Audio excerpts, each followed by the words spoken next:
Evergreen Brickworks. I don't know if you guys have been there, but in Toronto there's this place where it was formerly where they used to fire bricks. It was a quarry in Toronto, and they used to make masonry bricks, masonry units in Toronto. It's not in the heart of the city, but pretty close, kind of off of the Don Valley. If you know, you know. We were there, myself and one of my staff members. We went to, it was an artist tour to look at some of the temporary exhibits that are out. And temporary is such an interesting word because in theory, everything is temporary. And that's the way the curator for the Evergreen Brickworks, that's the way they treat the art.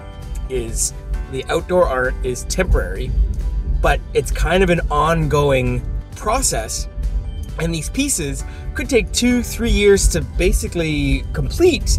And when they're complete, they're there to weather. Like, they don't know how long it'll last, but there is a temporal aspect to it. It's not something that's supposed to be like preserved for forever time kind of thing.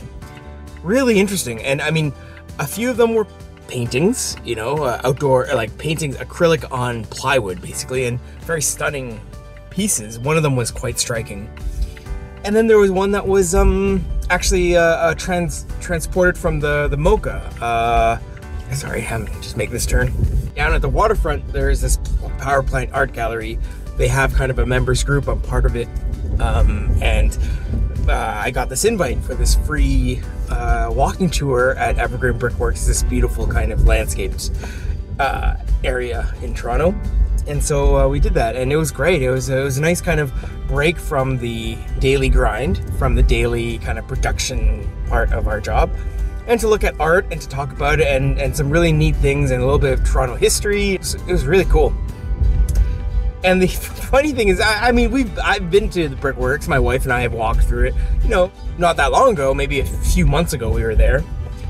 And this art has been there. It's just like, you kind of just don't notice it until it's like hiding in plain sight in a way, oddly enough. It's not meant to, but with so many other things going on, you don't really realize that there's these pieces out that are quite stunning. Yeah, and the notion of temporary, it was really cool. Where was I talking? I was talking about the Mocha. So there was this, I think it was a ash. That's the species of tree. It's just this kind of ash, fallen tree from onto some other part of Ontario. And it was this piece where it was broken up into parts and indoors for a long time, and then it got donated to the Evergreen Brickworks, and it now sits outdoors, and it's really now susceptible to the elements. This kind of fallen tree. You wouldn't think it was art. You'd walk right by it, but there is a sign, and it explains about it and this kind of temporary aspect of art, and how, you know, this kind of Asian beetle has kind of eaten up, and there's these kind of swirls from the insect, from the invasive kind of insect that has eaten through the bark and stuff. It's really cool. You know, it got me thinking about what I do for a living, architecture. It's hard to think that architecture is temporary, but it is very much a temporal. There is a time aspect to what we do. Up until something gets built, we are designing, we are thinking. It's the building's past.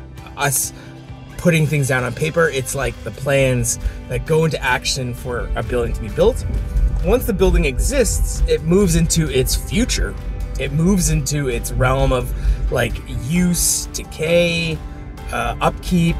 You know, ultimately that building eventually in time will come down.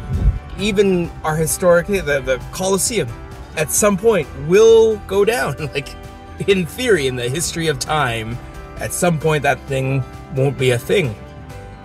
Which is kind of, yeah, I mean, temporary. The word temporary, like technically nothing is permanent. So, yeah, it got me thinking about a lot of things, more the theoretical aspects of our jobs. Anyway, this is Architect on the Move. I'm Jason. Take care. Cheers. Bye.